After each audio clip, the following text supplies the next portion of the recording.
Hello dear friends, कैसे हैं। आज हम लेके आए हैं केमिकल कोऑर्डिनेशन।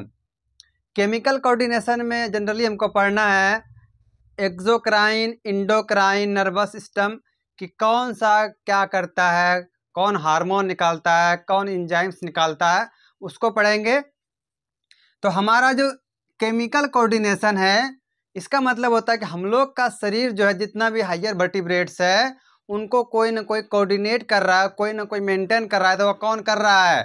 तो बेटा एक नर्वस सिस्टम ही एक ऐसा जो पूरे बॉडी को कंट्रोल कर रहा है। एक नर्वस सिस्टम ही ऐसा है ना, जो पूरे सिस्टम को, हमारे पूरे ऑर्गन को कंट्रोल करके रखा है। प्लस में उसको जो मेंटेन करके रखा है वो क्या है? केमिकल कोऑर्डिनेशन है। और केमिकल कोऑर्डिनेशन का मतलब क्या है कि जो कोऑर्डिनेट वो मदद कर रहा है, उसको कैसे मदद करेगा? मैसेज के थ्रू। कैसा मैसेज? केमिकल मैसेज के थ्रू। तो वही है कि हमारा केमिकल कोऑर्डिनेशन है, इसमें क्या ग्लैंड होता है। ग्लैंड जो दो प्रकार का, एक इंडोक्राइन ग्लैंड, दूसरा एक्सोक्राइन ग्लैंड है। तो इंडोक्राइन ग्लैंड क्या, इंडोक्राइन सिस्टम और एक्सोक्राइन सिस्टम में क्या होगा, एक ध्यान दीजिएगा। इंडो और एक्सो, इंडो मीन से क्या, अंदर, और एक्सो मीन से बाहर। ऐसा तो होगा नहीं कि शरीर से बाहर होगा, शरीर से अंदर होगा। जिसमें इंडो लगा हुआ है, इसमें क्या होगा कि इसमें इसके पास डक्ट नहीं होगा, मतलब हार्मोन के लिए डक्ट नहीं होगा। लेकिन जो एक्सोक्राइन सिस्टम है, इसमें डक्ट पाया जाता है, और ये इंडोक्राइन डक्टलेस होता है।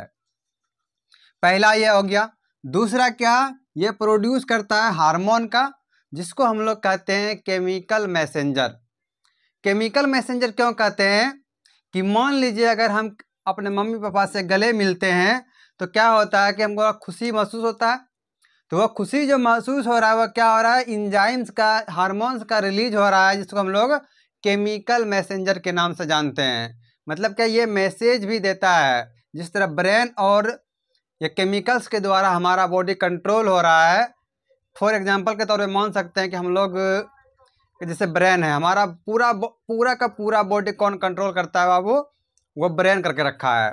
हमारा जो नर्वस सिस्टम है, नर्वस सिस्टम, ये क्या करता है? पूरे बॉडी को कंट्रोल करके रखा है। इतना क्लियर है कि पूरे बॉडी को कंट्रोल कौन कर रखा है बाबू? ये नर्वस सिस्टम। लेकिन क्या है, नर्वस सिस्टम जो कंट्रोल करता है, इसको क्या चाहिए? केमिकल्स की भी जरूरत पड़ती है, और ये केमिकल के थ्रू क्या करता है? मेंटेन करके रखा है। तो इन दोनों की जरूरत है हम लोग, हमारे बॉडी को जितना हायर वर्टिब्रेट्स है उसको नर्वस सिस्टम भी चाहिए और इंडोक्राइन सिस्टम भी चाहिए। लेकिन एक वर्ड हम बोले, vertebrates. What is vertebrates? Vertebrate बेटा उसको कहते हैं जिसमें कि रीढ़ का हड्डी पाए, जो हायर वर्टिब्रेट मतलब हायर एनिमल है, उसको हम लोग वर्टिब्रेट में रख, जिसमें क्या रीढ़ का हड्डी पाया जाता है, उसी को वर्टिब्रेट कहते हैं। आइए मुद्दे पे आते हैं कि इंडोक्राइन से जो हार्मोन्स, जो सब्सटेंस निकलते हैं, उसको हार्मोन कहते हैं। लेकिन जो एक्सोक्राइन निकलेगा उसको एंजाइम्स कहते हैं। क्लियर हुआ इतना कि एक्सोक्राइन से जो सब्सटेंस निकलेगा, जो केमिकल फ्लूइड निकलता है, उसको एंजाइम्स कहेंगे। और बाकी रेस्ट ऑफ देम की इंडोक्राइन से जितना भी केमिकल्स निकल रहा है, वह क्या, हार्मोन्स कहलाते हैं। इतना अंतर समझ में आया कि हार्मोन्स किसको कहेंगे और एंजाइम किसको कहते हैं।